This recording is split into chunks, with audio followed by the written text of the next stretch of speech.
Hey, thanks for stopping by. It's Evan, that American guy who moved to the UK, got his citizenship, and now that's all he won't shut the heck up about. So today, we're actually talking about property, because as you know, I'm a property YouTuber, because I saw this article the other day that boggled my brain, and I just need to talk about it, okay? This one comes from The Guardian, a well-established publication. Nothing against the journalism here. It's more about what the UK government has been considering recently, okay? They've been going through a bit of stuff recently, but also they've been considering some interesting mortgage things, okay? As you know, there are some interesting ways to buy a place in the UK. You can either mortgage it, or you can do this shared ownership scheme where you only buy 25% of it because we're living in a capitalistic hellscape where the price of houses is so expensive that we can no longer afford to even own a full house, but let alone 25% of one. That's the thing I'm on. And now, because rather than come up with the, only solution that's been proven to work, build more houses, the Tories have come up with a really ingenious plan. 50-year mortgages that could pass down through generations. Let's talk about it. All right, so cautious welcome for the idea of tackling the housing crisis, but experts warn the risks to those inheriting. I don't think the Tories usually listen to experts though, so I don't think that's really that helpful, okay? So here's your fun stat of the video. We got, in England, people in full-time work need to spend an average of 9.1 times their annual earnings to buy a home. Now that doesn't sound too bad if you think about not having any expenditure, then in 9 years of savings, you could own a home. But as we all know, we're kind of stuck in a rat race system in which for that annual income, 90% of it is going to your normal life expenses, most of that going to the rent to pay off for someone else's mortgage. So in reality, instead of it being 9 times your usual salary, it's more like 27, 30, arguably 50. So the Tories come up with this really good idea. 50-year mortgages. All right, Downing Street, they're exploring this idea. We can tackle the housing crisis rather than build more homes, which is the only way that experts have really found is actually working to bring down the prices. And they say, we're gonna make 50-year mortgages. You could pass down generations. So that way, let's just say you finally save up, you get this 50-year mortgage.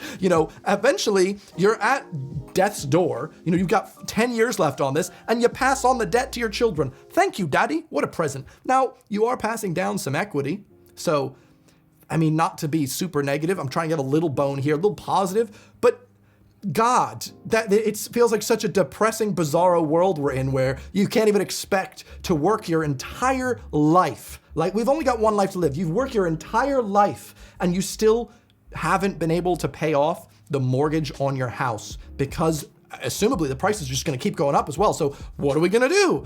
Come up with a 50-year mortgage? It doesn't really make sense to me. I feel like having a system in which you're essentially paying off a home that you never fully own is pretty much the same concept as renting, except with some extra steps and liabilities. Like, if you don't know, home ownership isn't necessarily all rainbows and whatnot. There are a huge amount of expenditures that you have to do. Things are broken, you have to pay for that. But the crucial difference here is you are making that decision. I've decided to be a homeowner and I decided to put up with these things. 90% of people that are currently on the rental market aren't living in this landlord dream of, oh, we're providing these homes for these people who don't want to deal with the plumbing and all the other things because we're so great. And if we just make a little bit of money on the side, it's totally good. That's not the real system that people are in. They're renting because they have no other options. The renting is already so expensive and they can't afford, as you can see, 9 times your salary to even get on the ladder, considering that banks aren't even allowing, even with my salary, which I pay myself with my own business from what I've built up on YouTube, I only had one bank that would even approve me. I was denied from every other bank. And even then, it was so close. I was so close to not being it. And you know what? It might have, I'm a leaseholder, so that's its own different video, can of worms. But let's read the rest of this article. So they've considered some other housing options on Downing Street.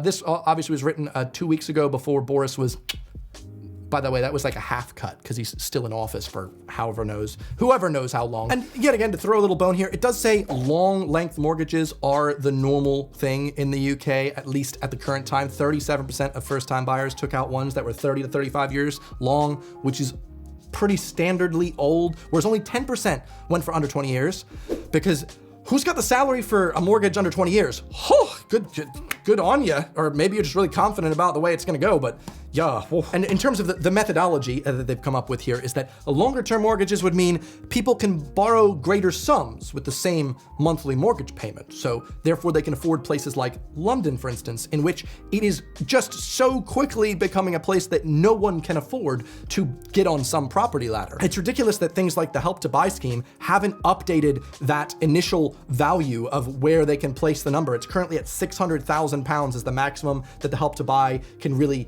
hook you up with, except if you've looked at places in London, in London, I'm saying, obviously, if you're in the north, you're like, 600,000 could buy me a yacht. Sure. Could it? Maybe a sexy houseboat yacht.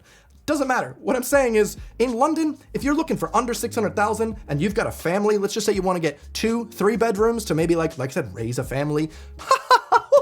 No, that's not happening. 600,000, 300, 700, 800. And I'm not talking about living in some posh area as well. I'm just talking about the basics. It's just really rough coming from me, property YouTuber Evan Edinger. Now, the managing director of the mortgage firm, who I automatically don't trust, from Hudson Rose, he says the idea had complexities. On the face of it, it seems like a good idea. It seems like a big thing that a lot of politicians do, which is just kicking that can down the road. So when this thing inevitably fails, by the way, it's not been implemented, they're just considering it, but when it inevitably fails, if parties change over, it was Labour's fault. And then when they switch over, it was the Conservatives' fault. You know, just not a nice amount of finger pointing. But I think there's 2 big points brought up at the end of this article here. One, I do not like the idea of not even being able to pass on property, or I hate the word property, pass on a home, pass on a house. Like, I don't like the idea of not even being able to pass that on to your child because you can't pay the whole thing off. Instead, you pass off a percentage. Imagine me never fully being able to get more than my 25%. Here you go, little Jimmy. One day you can have maybe a third of a house. It just sounds like a dystopian nightmare that we're living in, you know? But the big point that Rob Gill from Aputure Mortgage Finance has brought up is that what this is actually going to do is help the government's plan of artificially inflating the property prices to keep putting more sticks under that housing market so it doesn't collapse. And I feel like most people are just like, come on, we're waiting for it to collapse. Like watching one of those little things bounce around the TV, hoping it hits that corner. And yet the government is doing everything they can to make sure they keep this market afloat. Now, as someone who also has recently gotten 25% of a house, if it crashes, I'm totally screwed, ... if I plan on selling. But I don't. I just got this. This is a home for me. I'm not buying this as an investment. I'm not buying this to make money. I'm buying this so I have a place to live. I'm not paying off someone's mortgage. And I just think that should be something that is available to most everybody that wants it. I want that option for people. And I don't think 50-year mortgages are really going to cut anyone some slack here. It's not going to be what works. What's going to be what works is building more homes. Tokyo, if you're unaware, has so much more density than London does. Insane, super sprawling city. And guess what? Their housing prices? They've been pretty darn stable for the last decade. So I wonder what they've done different. They've been building homes, guys, building homes. Whereas if we stop building homes and we just allow loads of outside investors and companies to come on in and snatch up properties, not live in them and inflate the price as well, we can live in the system that we currently have. And I know this isn't London/UK only. I know the US is also having huge problems with this, and holy crap, Ireland is, especially Dublin.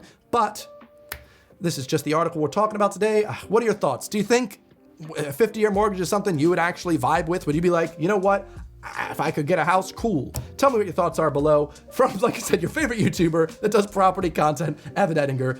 Thanks for stopping all by. And if at any point you want to change homes, but you don't actually want to physically change homes, use today's video sponsor, NordVPN. You can just change your browsing location. Browse from my house. How did you find my IP address? I'm incredibly concerned. I don't have a NordVPN.com server here. If I did though, I would let you in because all the data on NordVPN is encrypted. I don't know what you've been doing. I'm trying to look in, but you're through an encrypted tunnel. NordVPN, they've got good privacy. Now, normally I just go through my standard NordVPN rigmarole. You've heard it before, possibly. You know about their schemes, but do you know NordVPN also have some new bundles? Instead of just getting their amazing VPN software, you can also get a bundle, with this sexy price. You get NordPass as well. Make sure that your passwords are protected. Oh, I also want my files protected. Boom! They've also got another system for this. Wow, another extra bundle at an even better price. Get all the savings, all the discounts, get all the goods and protect yourself online with all these lovely Nord bundles. And if you sign up with nordvpn.com/Evan, that's my link. You actually get a month free. So like, use mine, get an extra month. I know you're already gonna do it anyway, but you're like, might as well use my link. So nordvpn.com/Evan. Thank you, Nord, for sponsoring. And Like I said, tell me what your thoughts are on the housing market from your favorite property YouTuber. This is my gray card. Hope you have a nice day. I feel like, why is he so energetic today? I am dripping. That's all the information I have for you today. Hope to see you next time. Here's another video. See you next Sunday. Goodbye. They got a 30-day money-back guarantee. Just make sure you use the link for me, nordvpn.com/Evan. Get a free month free. That's right, a free month free.